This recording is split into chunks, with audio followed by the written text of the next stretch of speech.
સત્તાધારની જગ્યાને લઈને કેટલાક દિવસોથી આ જે વિવાદ ચાલી રહ્યો છે, વિવાદોનો અનેક વખત આક્ષેપો કરવામાં આવ્યા અને અત્યાર સુધી મૌન, એટલે કે ત્યાંના મહંત વિજય ભગત અને તે આજે ખુલીને સામે આવે છે. ખુલીને સામે આવીને મીડિયા સમક્ષ જે રજૂઆતો કરે છે અને જે આની અંદર જે સંડોવાયેલું છે તેની તપાસ અને સમિતિની રચના કરવામાં આવે અને તેમના જ સગા ભાઈ દ્વારા જે આક્ષેપો લગાવવામાં આવ્યા છે નીતિન ચાવડા દ્વારા, તેને લઈને તેને પણ પ્રહારો કર્યા. પણ અત્યારે હાલ આપણી સાથે તેમના જ ભાઈ એટલે કે નીતિનભાઈ ચાવડા ફરી વખત આપણી સાથે જોડાઈ ગયા છે. નીતિનભાઈ, ન્યૂઝ રૂમની અંદર આપનું ખૂબ ખૂબ સ્વાગત છે. નીતિનભાઈ, તમે પણ સાંભળ્યું હશે કે અત્યાર સુધી મૌન હતા, પણ કેટલા દિવસો થયા તેમની ઉપર જે વિવાદોને લઈને પ્રહારો કરવામાં આવતા હતા તેને લઈને આજે ખુલીને ફરીથી બહાર આવ્યા છે અને એમને જે નિવેદન આપ્યું તેને આપ કઈ રીતે જોવો છો? એ આખો મુદ્દો વિજય ભગતે ડાયવર્ટ કર્યો છે. મૂળ મુદ્દો મારો છે કે સત્તાધારની જગ્યા ઉપર ગીતા વ્યાસનું જે વર્ચસ્વ છે, જે કબજો છે, એ અંગે તો એક શબ્દ એને ઉચ્ચાર કર્યો નથી. મીડિયા મિત્રોએ કોઈ સવાલ નથી કર્યા. એનો અર્થ એવો થાય છે કે આખો મુદ્દો એને ડાયવર્ટ કર્યો છે. અમે જે આક્ષેપો કર્યા છે એમાં અમે અડીખમ ઉભા છીએ, આક્ષેપોને અમે વળગી રહી છીએ.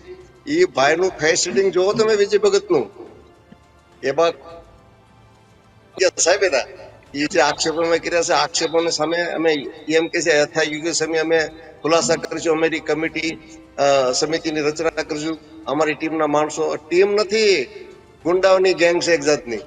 એટલે એના ખુલાસા અંદર કોઈ ગંભીરતા અમે લેતા નથી કોઈ જાત.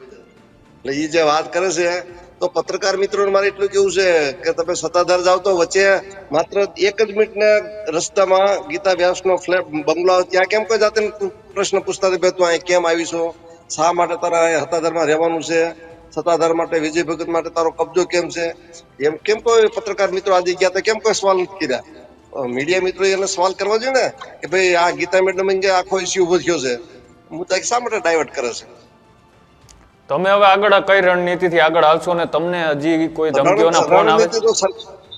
રણનીતિમાં સરકારને જ કીધું છે કે આ અહીંયા ગીતા વ્યાસનું વર્ચસ્વ ન રહેવું જોઈએ અને અહીંયા સરકારના વહીવટદારની નિમણૂક થવી જોઈએ. આ સિવાય બીજું કાંઈ અમારો રણનીતિ છે નહીં. રણનીતિ કોને કરવાની હોય? આ તો સાચા ખોટાની લડાઈ છે, ધર્મ અને અધર્મની લડાઈ છે, સત્ય અને અસત્યની લડાઈ છે. એ માણસ મીડિયા આગળ જે વાત કરે છે એમાં કેમ ગીતા વ્યાસ અંગે કઈ બોલતા નથી? અને મીડિયા મિત્રોએ કેમ જવાબ ન આપ્યો ભગતને કે આ તમારા ભાઈ નીતિનભાઈ જે આક્ષેપ કરે છે ગીતા મેડમ નો, આખો મુદ્દો ગીતા મેડમ માટે છે. સત્તાધારના પૈસા ઉઠાવી અને બારોબાર બધી મિલકતો વસાવી, એ અંગે તો વિજય ભગત ખુલાસો કરે ને. અને પોતે જાતે તમે જે રીતના પત્ર લખ્યો, મુખ્યમંત્રીને લખ્યો, પછી ગૃહમંત્રીને લખ્યો, એ રીતના જ આજે મીડિયા સામે આવીને વિજય ભગતે પણ જે તપાસની માંગ કરી છે તેને લઈને શું કહેશો? એને બી તપાસની માંગ કરી દીધી, તમે બી તપાસની માંગની વાત કરતા હતા. એને કોઈ લેખિતમાં માંગ નથી કરી, ખાલી લોકોને ગેરમાર્ગે દોરવા માટે એવું બોલેલું છે. બાકી મેં તો લેખિતમાં માંગણી કરી છે, સરકારમાં માંગણી કરી છે કે આ વહીવટદારની નિમણૂક થઈ જવી જોઈએ. શા માટે વહીવટદારની નિમણૂક ન થાય આવા બધા ગેરવહીવટને લીધે? ટૂંકમાં સત્તાધારની ઉપર જે ગીતા વ્યાસનો કબજો છે, કબજામાંથી સત્તાધારને મુક્ત કરવાનું છે. અને સનાતન ધર્મની વાતો કરે છે, ફલાણું વાત કરે છે, અમારી આમ છે તેમ છે, ઢીકડું પૂછડું. મીડિયા મિત્રોને ગેરમાર્ગે દોરી દીધું છે, એમાં કોઈ બેમત નહીં. તો અત્યારે જે ત્યાં પત્રકારો ગયા હતા તેમની સાથે પણ એમને વાત કરી, પણ અત્યારે ગીતાબેન વ્યાસ ક્યાં છે તમને કોઈ અંદાજો છે? અત્યારે હાલ તો ત્યાં મંદિરમાં નથી. મંદિરની બાજુનો બંગલો છે, નવી સત્તાધાર જૂની સત્તાધાર માત્ર 1 મિનિટના રસ્તે ગીતાબેનનો બંગલો છે. ત્યાં કેમ કોઈ જાતું નથી પત્રકારો? અને પત્રકારો વિજય ભગતને ગીતા અંગેનો આજે મારો આક્ષેપ છે એ અંગે કેમ કઈ ખુલાસો કર્યો નથી? તો હવે આગળ તપાસ થાય અને કદાચ આની અંદર જો તમે ખોટા નીવડો તો પછી આગળ તમે શું ખુલાસાઓ કરશો? હજી કોઈ તમારી પાસે એવા ધાક ધમકીઓના કે કોઈ એવા ફોન આવે? તમે આની પહેલા બી વાત કરતા હતા કે મને ગીતા વ્યાસ દ્વારા અને બાપુઓ દ્વારા મારી નાખવાની ધમકીઓ આવે છે, બીજા દ્વારા ધમકી અપાવે છે. અત્યારે અગાઉ આવી હતી, અત્યારે કોઈ ધમકી આવતી નથી. આપણે આમાં ટીવીમાં બધી મીડિયામાં પ્રગટ થઈ ગયા પછી કોઈની ધમકી નથી આવી. આવશે તો આપણે કાયદેસરની કાર્યવાહી કરશું. અને એ એમ કહે છે કે સમિતિની કમિટીની રચના કરી, એ ક્યાંય એને માગણી કરી જ નથી. લેખિતમાં માગણી કરે, કલેક્ટર સાહેબ જુનાગઢને સરકારમાં મુખ્યમંત્રીને કહે કે ભાઈ અમારો આ વાઇટની અંદર કંઈક ખોટું થયું હોય તો કમિટીની નિમણૂક કરે. કલેક્ટર સાહેબ, મામદાર સાહેબ, ડીએસપી સાહેબ, જે કાંઈ સરકારના અધિકૃત અધિકારીઓ આવે અને એની કમિટીની રચના કરે. પેલો તો ગીતાબેન મંગલે આ કમિટી મૂકવાની જરૂર છે. આપણે આજે એમને એક વાત કરતા એવું પણ કહ્યું કે જે આ ષડયંત્ર રચવામાં આવે છે તેની પાછળ એક ચોક્કસ માણસોની ટીમ કામ કરી રહી છે. આપણે જે ટીમ કામ કરી હોય તેનું નામ આજે વિજય ભગત બોલે ને એના મુખમાંથી એના મોઢેથી બોલે કે આ ટીમ પાછળ કોણ કોણ છે એટલે ખબર પડે કેટલી વેખો થાય.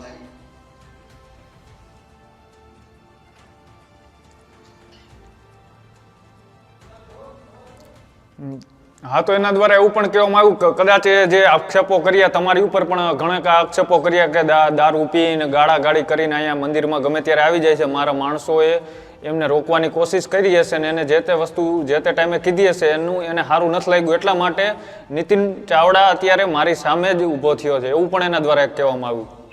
એમને કોઈ દારૂ પીને આવતો હોય તો એને કાયદો હાથમાં લેવાની જરૂર નથી. તો પોલીસ તંત્ર કારણે પોલીસને જાણ કરવી પણ એ વાત કેટલી સાચી? તમે આવી રીતના ત્યાં ગયા છો? ખોટી વાત છે, ખોટું બોલે છે. જન્મથી ખોટું બોલનારો માણસ છે, લોકોને ડાયવર્ટ કરે છે. એક પોલિટિશિયન માણસ થઈ ગયો છે. જેમ રાજકીય માણસો ખોટું બોલતા એમની ધર્મની ગાદી પર ખોટું બોલે છે. એટલે અમે કોઈને ગંભીરતા લેતા નથી કોઈ જાતની. તમે છેલ્લે કેટલા ટાઈમ પહેલા ગયા હતા મંદિરે તેમને મળવા માટે? 2018 માં. એ પછી તમે મંદિરે જ નથી ગયા? ના ના ના ના, હું ભાવનગર રહું છું. મારે 200 કિલોમીટર થાય. મારે ક્યાંક જવાની જરૂર નથી. પણ મને બધા રિપોર્ટ તો મળતા હોય ત્યાંથી. બરોબર. તેના વંશજો છે જે આપા ગીગાની જગ્યાના તેના દ્વારા પણ અનેક આક્ષેપો કરવામાં આવ્યા છે. તેને લઈને શું છે? કોઈ એવી